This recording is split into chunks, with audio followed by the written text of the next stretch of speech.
सोनू शर्मा जी, आपसे मेरा सवाल यहाँ पर यह है कि कंपनियों कहा गया है कि वो एक मॉनिटरिंग मैकेनिज्म को कंपनी में स्थापित करे।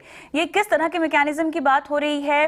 किस तरह से इसको स्थापित किया जाएगा? इसकी ट्रैकिंग कैसे की जाएगी? कंपनी के लेवल पर अगर मैं समझना चाहूँ तो जिम्मेदारी इस अधिसूचना के बाद कितनी बढ़ गई है ताकि पारदर्शिता मेंटेन की जाए? ये बेसिकली मैं आपको बताना चाहता हूँ प्रॉब्लम है क्या। प्रॉब्लम ये है मैम कि जितने भी लोग डायरेक्ट सेलिंग के नाम पर मनी सर्कुलेशन चला रहे हैं, ये एक्ट बेसिकली उन पे लागू होता है।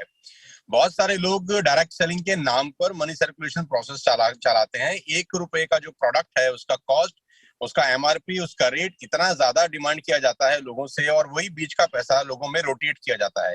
प्रॉब्लम यहाँ से शुरू हुआ। दूसरा प्रॉब्लम सबसे बड़ा उसके अंदर ये है कि रिक्रूटमेंट बेस्ड जो इंसेंटिव दिए जाते हैं कंपनीज के द्वारा, उसको रोका जाए। रिक्रूटमेंट बेस्ड रीबाइंग का प्रोसेस बहुत सारी कंपनीज में नहीं है, सिर्फ रिक्रूटमेंट बेस्ड पैसा दिया जा रहा है, जो मनी सर्कुलेशन एक्ट के अंदर भी इलीगल है। तो अभी इस लॉ के क्या कहते हैं फ्लोर पे आ जाने से बहुत सारी कंपनियां जो सिर्फ और सिर्फ मनी सर्कुलेशन चला रही है नेटवर्क मार्केटिंग के नाम पर, उन सब पे शिकंजा कसा जाएगा और सही कंपनी जो काम कर रही हैं उनको बहुत अच्छा काम करने का मौका मिलेगा। अभी मैं इसमें एक बात और ऐड कर देना चाहता हूं कि जितनी भी कंपनीज पिछले 4 से 5 साल के अंदर रजिस्टर्ड हुई हैं, उसमें बहुत सारी कंपनी ऐसी हैं जो सिर्फ और सिर्फ मनी सर्कुलेशन कर रही हैं डायरेक्ट सेलिंग के नाम पर, और इसकी वजह से कस्टमर का बेहद नुकसान हो रहा है। और एक कस्टमर को भ्रम की स्थिति बनी रहती है कि इतना पाक साफ बिजनेस, इतना शानदार बिजनेस को वो एक शक की नजर से देखने आता है, क्योंकि 10 अच्छी कंपनी रहती हैं और उसमें से एक बेईमान निकल जाती है, तो बाकी सब लोग 9 को भी बेकार तरीके से देखना शुरू कर देते हैं। तो ये बहुत स्वागत योग्य एफर्ट है, और इसका जैसा कि सर बता रहे थे कि इसका इंतजार बहुत बहुत सारे सालों से था, और we are very thankful to the government of India कि ये फ्लोर पर आ गया है फंड। तो सोनू शर्मा जी, ये जो बिजनेस है ये कितना बड़ा है? और आपने यहाँ पे जिक्र किया पिरामिड और मनी सर्कुलेशन स्कीम्स का, जो कि डायरेक्ट सेलिंग कंपनीज कुछ चला भी रही थी। अब इस अधिसूचना के बाद इस तरह की चीज़ों पर, इन तरह के मामलों पर किस हद तक रोक लगेगी? इंडस्ट्री के विस्तार को लेकर ये कितना बड़ा कदम है? अभी फिलहाल अगर हम देखें तो मार्केट कैप के लिहाज से इन कंपनीज का कितना प्रपोर्शन है और कितनी ज़रूरत थी इस तरह की अधिसूचना की, ताकि ग्राहकों को यह समझ में आए कि उनकी हितों का ख्याल रखने के लिए कोई ना कोई है, एक बॉडी है जो जिम्मेदारी लेती है और आप अपनी शिकायत भी उन तक पहुंचा सकते हैं। मैम, सबसे पहले तो मैं आपके दर्शकों को और सब लोगों को बताना चाहता हूं कि पूरे हिंदुस्तान में डायरेक्ट सेलिंग जो अच्छी कंपनी है, जो सही कंपनीज कर रही हैं, एकमात्र ऐसा बिजनेस है जिसमें 100% वाइट की ट्रांजैक्शन होती हैं। आपको जान के बहुत हैरानी होगी, और कस्टमर को मैं बताना चाहूंगा, जितने भी कंज्यूमर्स हैं, कि जो सही कंपनीज हैं उसमें कोई भी बिलिंग, कोई भी प्रोडक्ट अगर सेल किया जाता है तो उसके ऊपर प्रॉपर बिल कटता है। आप कैश ट्रांजैक्शन नहीं कर सकते हैं, नंबर 1। नंबर 2, उसके ऊपर जीएसटी एप्लीकेबल होता है जो गवर्नमेंट ऑफ इंडिया को कंपनीज डिपॉजिट करती हैं पर मंथ।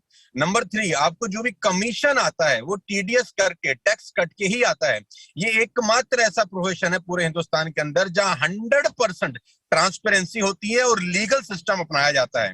आज ये करीब करीब 15,000 से 20,000 करोड़ रुपए का इंडस्ट्री है। नीति आयोग का खुद का ये मानना है, केपीएमजी का खुद का ये रिपोर्ट है कि अगर ये इंडस्ट्री सही रही तो 2025 तक करीब करीब 65 से 70 हजार करोड़ रुपए की इंडस्ट्री है, जहां एक आम भारतीय को रोजगार मिलने की अपार संभावनाएं हैं। आज हिंदुस्तान में आपको पता है कोविड-19 के कारण बहुत सारे लोगों को नौकरी की समस्या है, अनएम्प्लॉयमेंट अपने चरम सीमा पर है। ये एकमात्र ऐसी इंडस्ट्री है जो लोगों को अनएम्प्लॉयमेंट से मुक्त, जो प्रॉब्लम फेस कर रहे हैं लोग बाग, उनको एम्प्लॉयमेंट प्रोवाइड करा सकती है। बनस्पत इस पे आज ये जो नोटिफिकेशन आया है, ये ठीक तरीके से अगर लागू हो जाए, क्योंकि ठीक तरीके से लागू होना बहुत जरूरी है। कानून तो हिंदुस्तान में बहुत सारे हैं, अगर वो इम्प्लीमेंट ठीक तरीके से हो जाए तो मैं आपको बता सकता हूं कि 2025 में ये एकमात्र ऐसा उद्योग है जो बहुत सारे लोगों को, हजारों लाखों नहीं करोड़ों लोगों को एम्प्लॉयमेंट प्रोवाइड करा सकता है। बिल्कुल सही कहा आपने। जहां तक एम्प्लॉयमेंटेबिलिटी की बात है तो लगभग 7 मिलियन से ज्यादा लोग हैं जिनको रोजगार मिल रहा है इस इंडस्ट्री के जरिए। और उसमें भी खास बात यहाँ पर यह है, उल्लेखनीय बात यहाँ पर यह है कि 50% से ज्यादा तो इसमें महिलाएं हैं।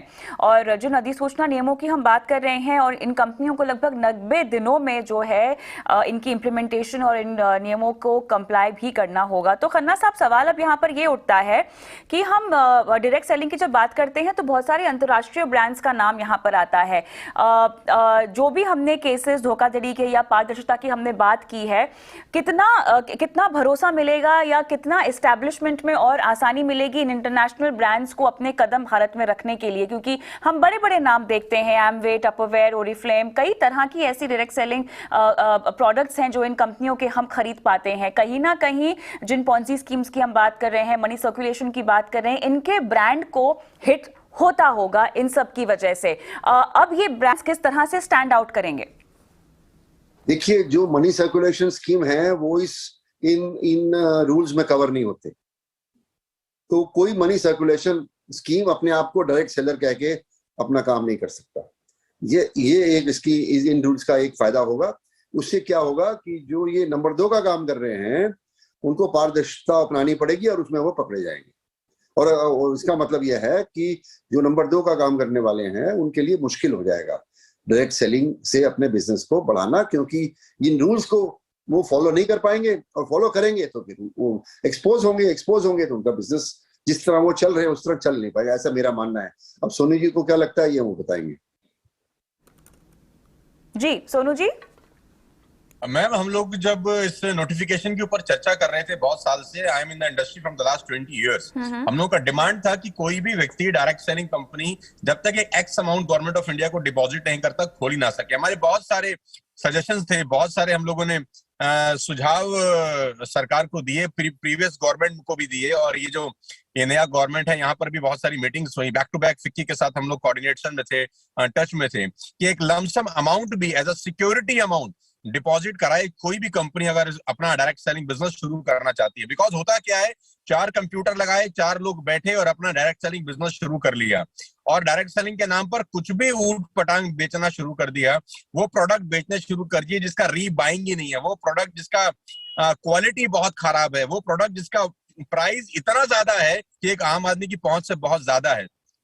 अब इस नोटिफिकेशन के द्वारा सर जो बता रहे थे खन्ना साहब, मैं बिल्कुल उनसे इत्तेफाक रखता हूं कि असली और नकली, जिसको कहते हैं दूध और दूध का दूध, पानी का पानी, ये हो जाएगा। और एक कंज्यूमर जो एक सयाना कंज्यूमर है, एक सया कस्टमर है जो अपना करियर बनाना चाहता है इस फील्ड में, वो बिंदास होकर इस प्रोफेशन को ज्वाइन कर सकता है और अगले 4 से 5 साल के अंदर अपने सारे के सारे सपनों को पूरा कर सकता है।